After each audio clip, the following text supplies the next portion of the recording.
Bueno,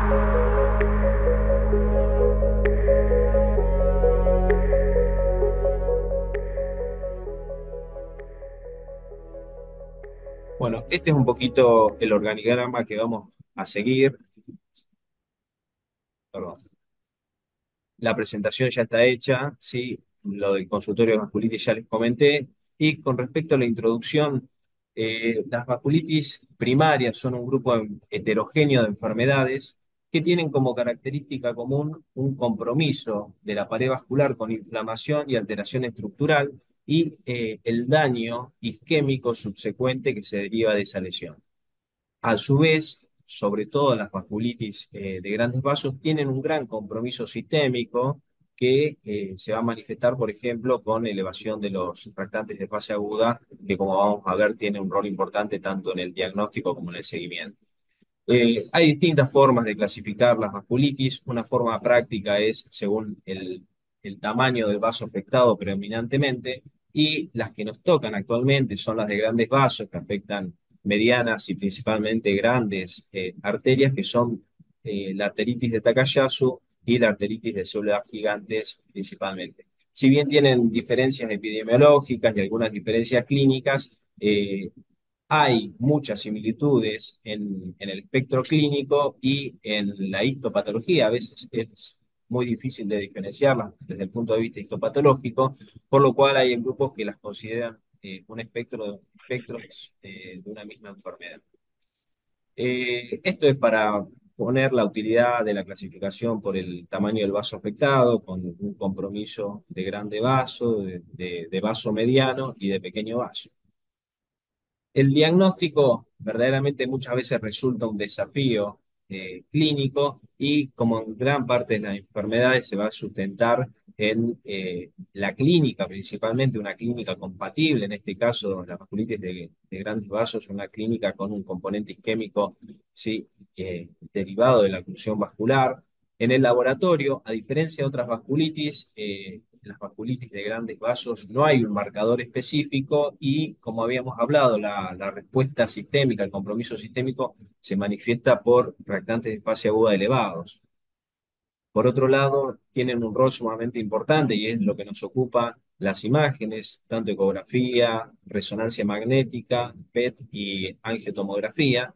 Y por otro lado, lo que se considera el gol estándar, eso está, eh, es lo que alguna de las cosas que vamos a comentar ahora, ¿sí? Que es la histología.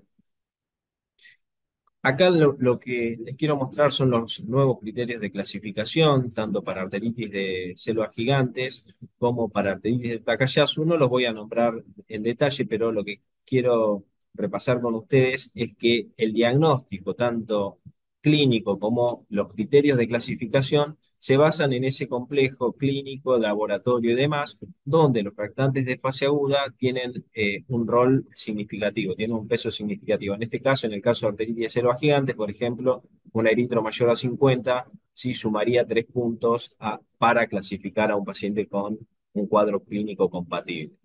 Lo mismo en Takayasu, cuadro clínico, imágenes y reactantes de fase aguda contribuyen a los criterios de clasificación.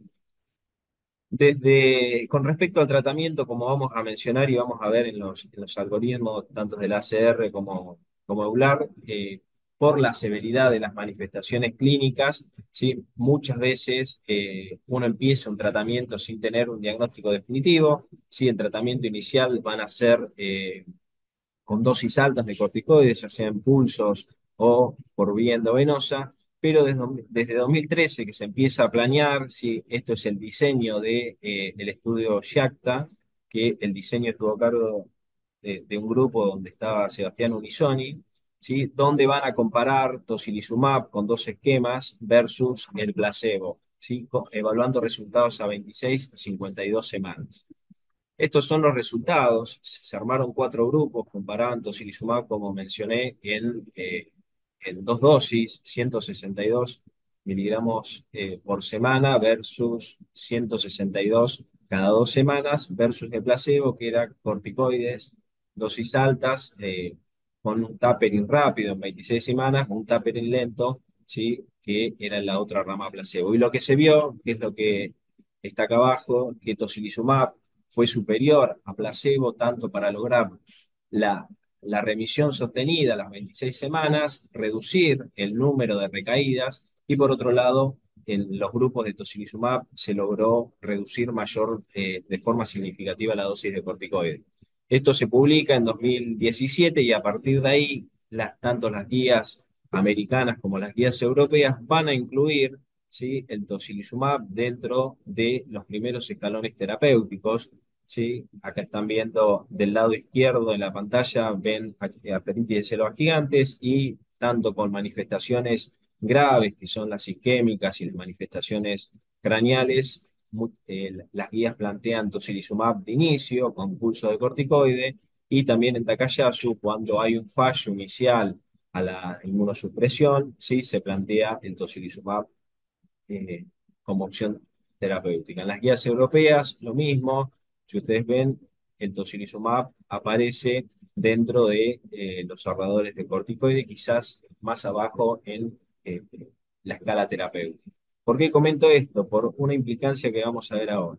Como mencioné, el tratamiento por la severidad que tiene y por el impacto que tienen los corticoides en la evolución de las manifestaciones graves, uno empieza dosis alta de forma temprana, y esto tiene importancia porque muchas veces altera los resultados que vamos a obtener, el rédito que vamos a obtener en el gol estándar que habíamos mencionado, que es la biopsia de arteria temporal en la arteritis de células gigantes. Esto es de un estudio que hicimos ya hace un tiempo con 59 biopsias de arteria temporal en pacientes con diagnóstico clínico de arteritis de células gigantes, y lo que se vio que el 85% recibía al momento de la biopsia corticoides, con una dosis media de 47 miligramos y una duración media de 12 días aproximadamente. Claramente esto tiene un impacto sobre los resultados histopatológicos con réditos variables que, según las distintas series, están entre el 30 al 50%. Hay series que son mucho más bajas del rédito diagnóstico de la biopsia. Con respecto al tocilizumab, lo que decía, con las nuevas guías, con el estudio YACTE y demás, que se empieza a utilizar tocilizumab, un inhibidor de interleuquina 6, perdemos, ¿sí?, para el seguimiento la utilidad de los reactantes de fase aguda por el efecto de la inhibición de interleuquina 6 a nivel hepático, donde se plancha la respuesta de la eritrosedimentación y la PCR, por lo cual no podríamos utilizarlo para seguimiento de los pacientes. No sería representativo de actividad. Sí. Por esto, y es la idea de arrancar con esta guía, las imágenes tienen un rol importantísimo y nos ayuda mucho tanto en el diagnóstico como en el seguimiento de estos pacientes. Ahora quiero dar el lugar a la doctora Cristina Romero.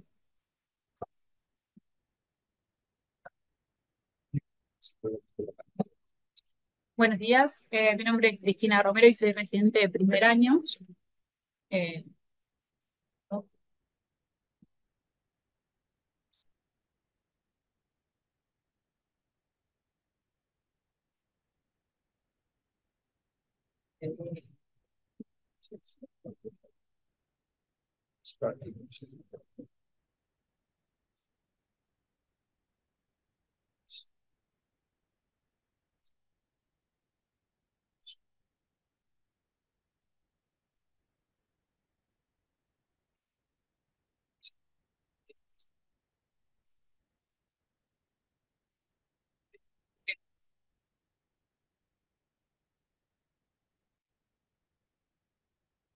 bueno, hoy vamos a repasar las últimas recomendaciones de EULAR para el uso de imágenes en vasculitis de grandes vasos en la práctica clínica, una actualización del 2023. Eh,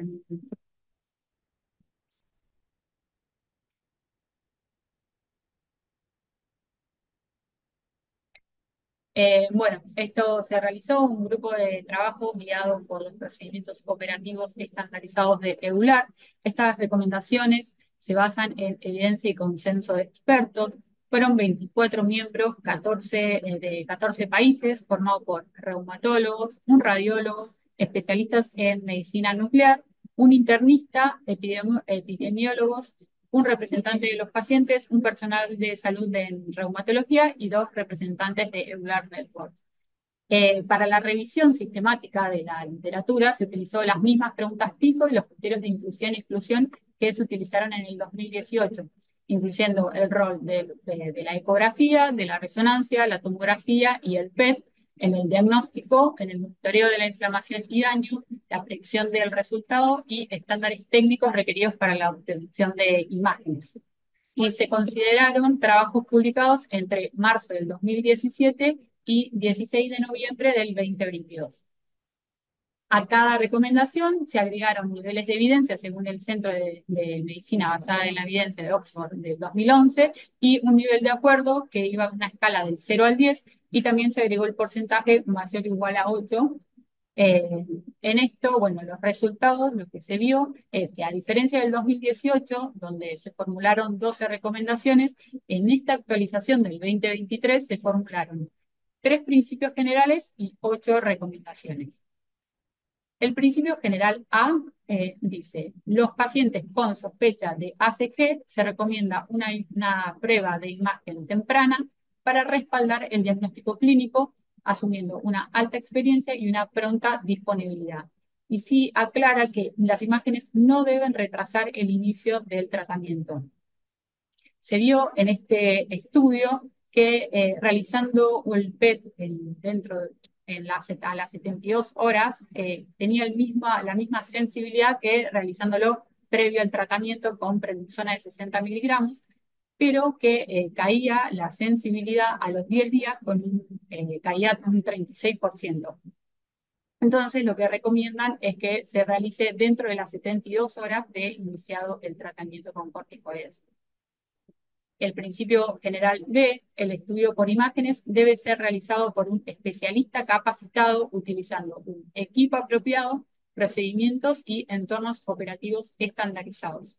Y aclara cómo debe ser cada uno de estos estudios, cómo deben ser los equipos y cómo se debe cómo se debe realizar cada uno de estos estudios, siendo muy importante, obviamente, que si se realiza el PET, tomando la preparación previa bueno, y lo mismo con la ecografía, que sean médicos especializados en ver imágenes en vasculitis.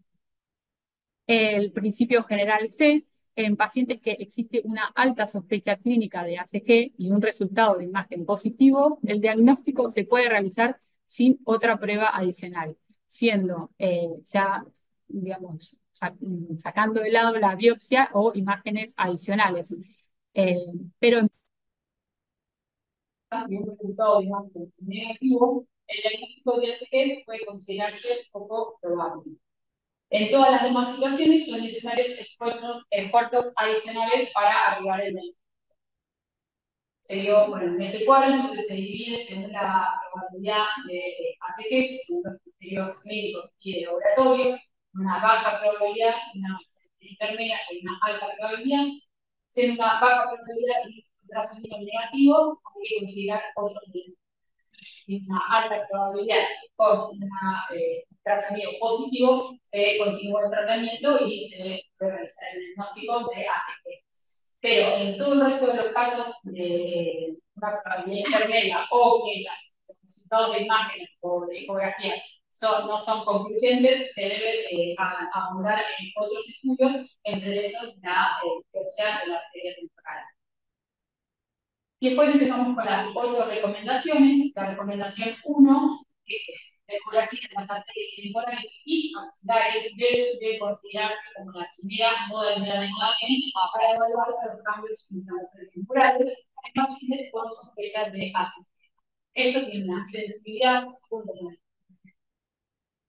del 28% y una especificidad del 96%.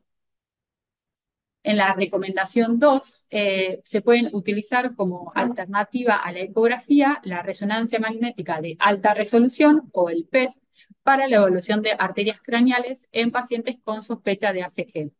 Y igual se quiso dividir tanto para las arterias craneales o craneales y extracraneales La resonancia de alta resolución para arterias craneales tiene una sensibilidad del 81% con una especificidad del 98%.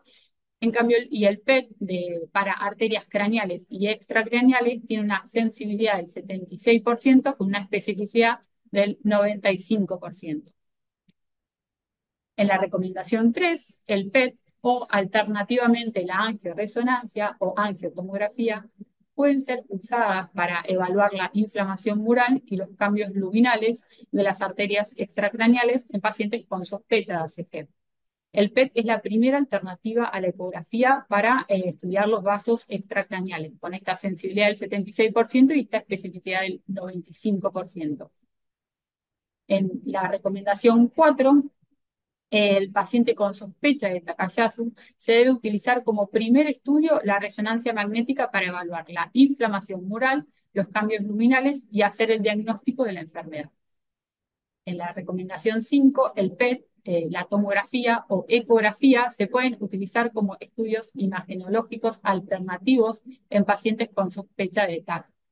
La ecografía tiene un valor limitado para la evaluación de la aorta torácica, aunque bueno, se está estudiando el tema de una ecografía transesofágica, pero esto todavía no hay suficientes pruebas como para recomendarlo. La recomendación 6 no se recomienda, esto sigue igual, no se recomienda la angiografía convencional para el diagnóstico de ACG o Takayasu, ya que ha sido reemplazada por los estudios anteriormente mencionados, y se prefiere el uso de resonancia magnética para el diagnóstico de Takayasu debido a la ausencia de radiación, a la capacidad de evaluar varios vasos simultáneamente, incluida la aorta. Y la angiografía solamente lo recomienda, o sea, está indicada para intervenciones vasculares más que para el diagnóstico. Y siempre aclara que debe realizarse en fase de remisión de la enfermedad. La recomendación 7, en caso de sospecha de recaída, y particularmente cuando los marcadores de actividad de laboratorio no son confiables, no son concluyentes, se puede considerar la ecografía, el PET o alternativamente la resonancia para evaluar anomalías en los vasos. Y no se recomienda de forma rutinaria para pacientes en remisión clínica y bioquímica. Hay ciertas situaciones especiales en el caso de que tenga síntomas inespecíficos con aumento de marcadores inflamatorios o la aparición de un nuevo evento isquémico o el empeoramiento de la isquemia previa donde las imágenes podrían ser útiles. Y también, por ejemplo, para evaluar a una posible recaída en pacientes tratados con fármacos que bloquean la vía de la interleuquina 6, como dijo anteriormente el doctor Marino. Y después, en la identificación del subtipo de enfermedades de Takayasu, durante el seguimiento de los pacientes con ACG o Takayasu, las imágenes pueden ser usadas para la estratificación de la enfermedad, como la identificación del número de vasos involucrados y la graduación de la inflamación de un solo vaso, especialmente con enfermedad refractaria o recidivante. Y en la recomendación 8, en pacientes con ACG o Takayasu, se pueden utilizar la angioresonancia, la angiotomografía o ecografía de vasos extracraneales para la monitorización a largo plazo del daño estructural, particularmente en sitios de inflamación vascular previa. Y lo que sí no dejan claro es que la frecuencia de las pruebas de detección y el método de imagen debe decidirse en forma individual. Lo que se vio en este trabajo es que fueron 40 pacientes en los cuales se realizaron PET a lo largo de una media de 1.6 años de seguimiento y se vio que solamente el 8% que presentaba una recaída tenían ¿cómo se llama?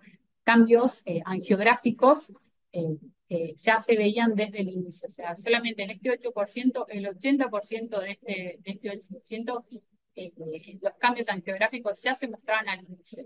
Pero bueno, el 92% no tuvo cambios previos. Acá, bueno, deja como la resumen de todas las recomendaciones y los principios generales. Sí tuvieron un nivel de acuerdo por encima de 9, con un porcentaje entre el 88 y el 100%. Y bueno, ya entonces la diferencia entre las recomendaciones del 2018, el principio general A utiliza que en pacientes con sospecha de ACG se recomienda una imagen temprano para el diagnóstico, en vez de que sea un complemento para el diagnóstico. En la recomendación B, lo que agrega es que el estudio por imágenes debe ser estandarizado. Y en la recomendación C, en pacientes con alta sospecha clínica de ACG y una imagen, un resultado de imagen positiva, hace el diagnóstico de ACG y no tiene requerimiento la biopsia de arteria temporal u otras imágenes. Y lo que incluye es que también, digamos, en los casos que las imágenes no sean concluyentes, se deben ahondar en otros estudios. En la recomendación 1, lo que agrega es que la ecografía de arterias temporales y arterias axilares en el 2018 era una alternativa. Y otra de las que aclara es que dice debe ser considerado y no que se debe realizar, ya que se entiende que no todos los centros tienen para realizar ecografía quizás disponible. Entonces, es una consideración. Y después en la recomendación 2, lo que agrega es que aparte de la resonancia, el uso del PET para alternativas diagnósticas para la investigación de las arterias craneales en pacientes con sospecha de ACG. En la recomendación 3, bueno, en la recomendación 5 directamente es eliminada porque digamos, no recomendaban el PET para la investigación de arterias craneales y ya se vieron varios estudios en los cuales sí tiene utilidad para el estudio y la investigación de estas arterias. En la recomendación 3, el PET y alternativamente la resonancia o la tomografía podría ser utilizado para la detención de los cambios murales y la inflamación mural en las arterias extracraneales en pacientes con sospecha. Sí, elimina el tema de ultrasonido y que, digamos, y también la parte que no sea utilizado para la otitis, por esto que, digamos, que todavía faltan más investigaciones para el tema del ecocardiograma esofágico. Después en la recomendación 4, en pacientes con sospecha de Takayasu, la resonancia es el primer estudio diagnóstico para estudiar la inflamación mural o los cambios luminales. Y, digamos, también elimina la parte que dice que deben ser realizados por expertos en estos estudios. En la recomendación 5, el PET o la tomografía o el ultrasonido podrían ser una alternativa como imágenes para pacientes con sospecha de Takayasu. Esto sigue igual y la recomendación 6 también sigue, no hubo modificaciones. La que sí se modificó fue la recomendación 7, que en casos de sospecha de recaída de ACG o Takayasu, particularmente cuando los marcadores de laboratorio no son confiables, tanto el ultrasonido, el PET o alternativamente la resonancia podría ser considerado como estudios para investigación de las anormalidades de los vasos, y en el caso del 2018 decía que eran confirmatorios o excluyentes de este diagnóstico, y eso lo eliminaron. Y en la recomendación 8, en pacientes con ACG o Takayasu, la angioresonancia, la angiotomografía o el ultrasonido de vasos extracraneales pueden ser utilizados para el estudio a largo tiempo del daño estructural y digamos, incorporan esto como un nuevo término, que es el daño estructural de la pared, y que incluye ya sea los cambios de estenosis, oclusión, dilatación o aneurisma, ya no lo diferencian por cada uno de estos cambios. Y bueno, y esto. Muchas gracias.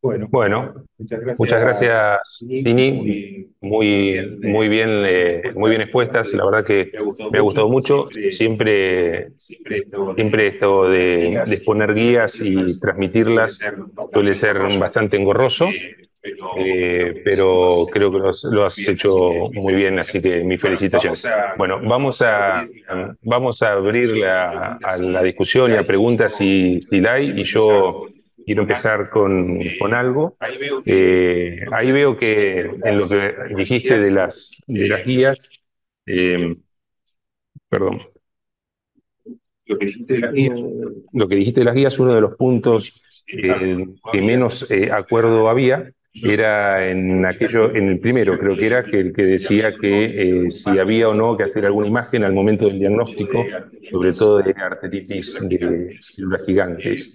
Yo quería saber cuál es la opinión, bueno, acá de los expertos, de tanto Diego como Oscar, sobre todo teniendo en cuenta que hay estudios que hablan de que pacientes que se les hace un estudio imagenológico, sobre todo un PET, hasta en el 50% pueden encontrar aortitis, que de otra manera pasaría desapercibida, pero a ciencia cierta uno no sabe qué impacto clínico tiene eso de encontrar o no, y si realmente va a poder influenciar en la toma de decisión de tratamiento, si uno elegiría solamente un tratamiento con corticoides, o en el caso de encontrar esa imagen podría elegir ya una droga modificadora de entrada, llámese metotrexato o llámese tocilizumab. Así, mi primera duda es esa, si debemos pedir o no, o si hacemos mejor, cuál es la práctica cotidiana en el paciente que diagnosticamos por primera vez una ACG, si hay que pedirle una imagen de otros vasos. Pienso en PET, pero podría ser también resonancia. Bueno, lo dejo a consideración. Buen día para todos. No, no se te escucha, Oscar. Debes tener cerrado el micrófono. A ver.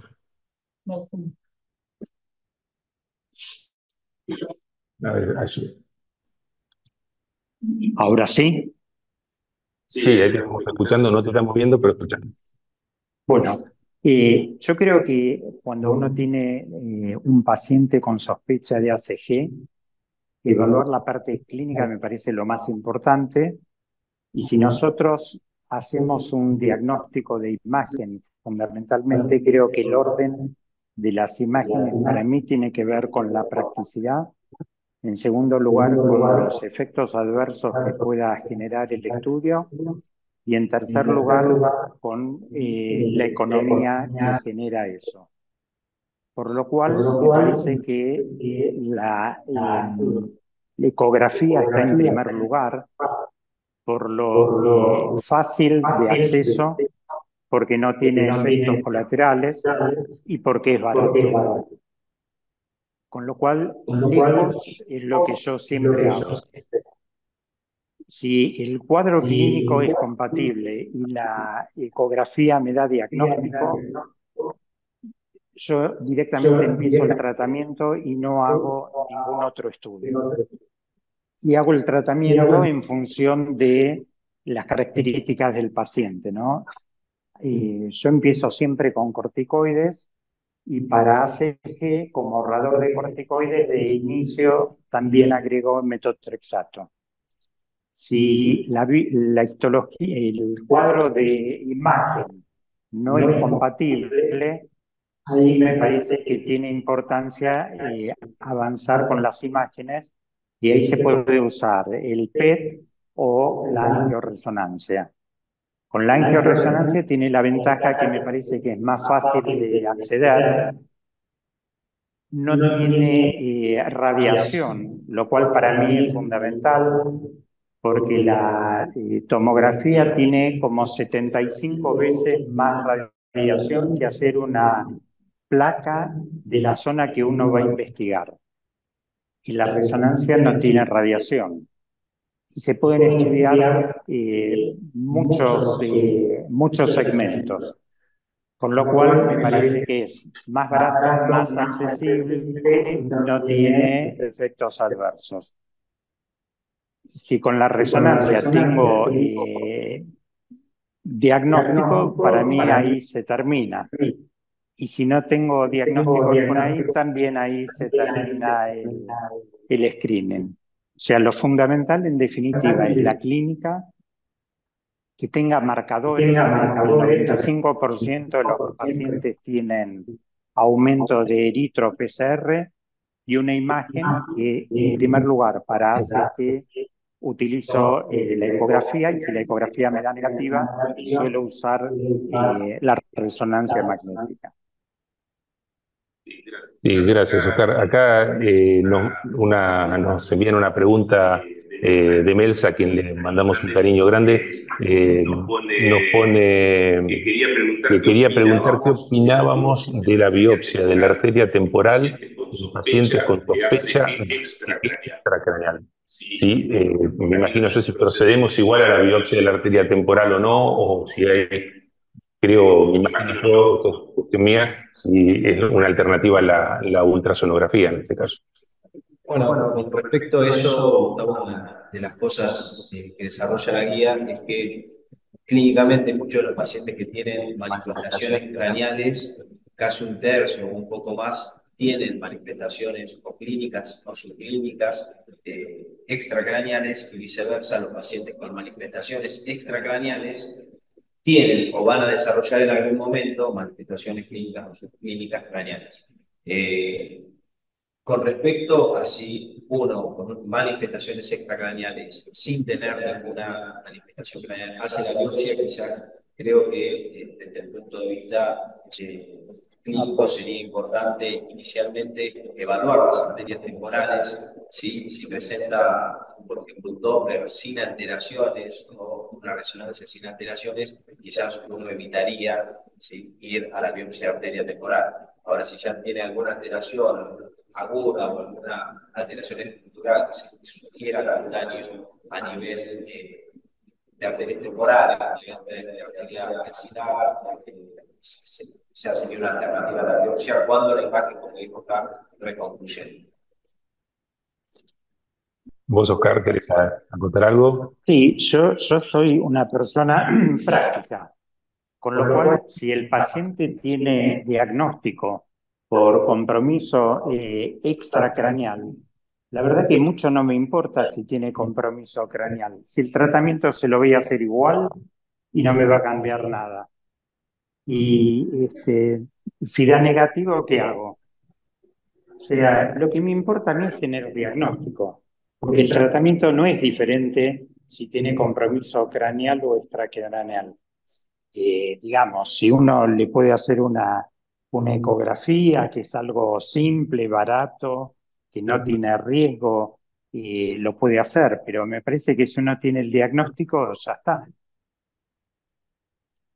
Otra de las preguntas es, desde el punto de vista del inicio del proceso diagnóstico imagenológico, si ustedes consideran que alcanza solamente con una ultrasonografía de las arterias temporales o agregar las arterias axilares, porque eso está visto que aumenta la sensibilidad de un 70, un 90%, pero no la especificidad de la prueba. Entonces, ¿qué es lo que hacen acá en la unidad, digamos? ¿Cuál es la conducta práctica de acá? Si hay posibilidad de hacerlo y la gente que lo va a hacer tiene experiencia, por supuesto es algo que suma. Vale la pena hacerlo, porque volvemos a lo mismo. Es económico, es práctico, no tiene efectos adversos, pero hay que estar seguro que la gente que lo haga tenga experiencia y sepa qué es lo que tiene que ver. Así que si se puede, por supuesto, es algo que suma. Bueno, con respecto a esto, la verdad que la aplicación del Doppler, tanto a nivel temporal y sistemáticamente hacer arteria axilar, me parece que no es algo que está todavía instaurado en todas las instituciones. Cuando uno pide una ecografía Doppler de arteria temporal, debería aclarar, ¿sí?, agregar arteria axilar también. Sin embargo, algo que destaca la guía y que sabemos de la práctica es que la experiencia en la evaluación de imágenes y la guía destaca mucho que no solamente imágenes musculoesqueléticas en general, sino que la persona que lo haga tenga la experiencia en el diagnóstico y en las imágenes, pero específicamente de vasculitis. Y si uno tiene disponibilidad, debería mirarlo. Yo creo que hoy no está generalizado acá hacer tanto ortopedia temporal como axilar, y está visto por diversos estudios que agregar arteria axilar, no por ahí otros vasos, aumenta el rédito diagnóstico. Entonces, si se podría hacer, sería algo importante. Bien, perfecto, creo que quedó claro. Diego, vos mostraste, cuando iniciaste la exposición, el estudio GIACTA. Eh, yo con el estudio GIACTA tengo algunas, si querés, puntos de controversia, sobre todo teniendo en cuenta que algunas guías, como las americanas, proponen el uso temprano de tocilizumab. Sin embargo, vos ves el estudio y hay un 15% de pacientes que en la rama solo con corticoides entran en remisión y no necesitan nada más, o sea que creo que podríamos estar sobretratando por lo menos un 15% de pacientes. Obviamente no estoy hablando mal de tocilizumab, que me parece un medicamento espectacular, tal vez con más tiempo aprendamos más cosas. Una de las preguntas, y esto sé que no hay nada, o por lo menos hasta donde yo sé, no hay nada todavía eh, con un grado de evidencia muy alto, pero ¿cuál es la opinión de ustedes? El paciente que sí usa tocilizumab, que sabemos hoy por hoy que sus reactantes de fase aguda pueden estar planchados, entonces es muy difícil evaluar una reactivación, sobre todo teniendo en cuenta los criterios de CARE para reactivación. Ya tenemos uno de los criterios que no cuenta, que son los reactantes de fase aguda, pero sí podemos acceder a imágenes y ver con imágenes si nos parece o no que puede haber actividad. ¿Crees que en estos pacientes que ya están en tratamiento con tocilizumab, hay que hacerle imágenes en forma reglada, cada cuánto tiempo o guiado por la clínica? ¿Cuál sería la conducta que ustedes con la experiencia además van a ir adoptando? Yo creo que la clínica es fundamental. Si el paciente, justamente uno de los defectos que tiene el tocilizumab es eso, que no nos permite hacer el seguimiento de laboratorio que para nosotros es fundamental. Con lo cual también eventualmente diría cuándo lo uso el tocilizumab.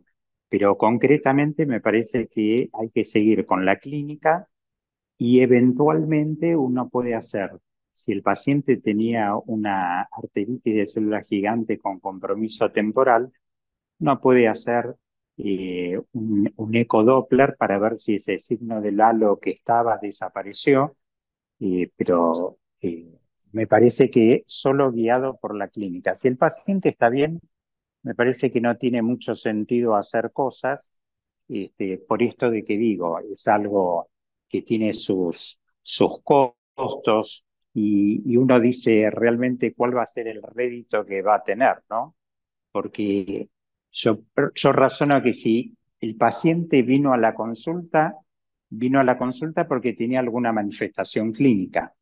Y si nosotros al paciente le damos tratamiento y lo seguimos periódicamente más allá del laboratorio, vamos a estar atentos o deberíamos estar atentos a las manifestaciones clínicas que el paciente tuvo y las que nosotros pensamos que pueden estar relacionados con la enfermedad.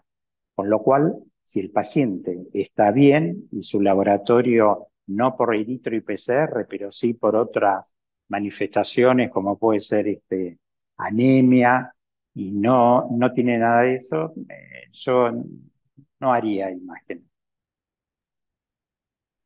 Coincido plenamente con lo que dijo Carlos con respecto a que siempre tiene que ser guiado por el cuadro clínico. De hecho, las recomendaciones son bastante, no son tajantes, pero sí son bastante contundentes en el hecho que el paciente en remisión clínica y bioquímica no requeriría imágenes del seguimiento. ¿Sí? Están estudiados y eh, tanto para ecografía como para PET score, que intentan ver el grado de actividad vascular, y algunos han demostrado que tienen sensibilidad al cambio con el tratamiento, tanto en ecografía estudiando arteria temporal y axilar o teniendo en cuenta los criterios o las recomendaciones de OMERACT, han demostrado tener sensibilidad al cambio y uno podría tenerlo de referencia al inicio del tratamiento y después para tener un soporte más en- para, para evaluar actividad. En estos pacientes donde los restantes de fase aguda no estarían aportando, ¿sí?, algo clínicamente significativo. Sin embargo, siempre tiene que ser guiado por el cuadro clínico, como dijo Carlos.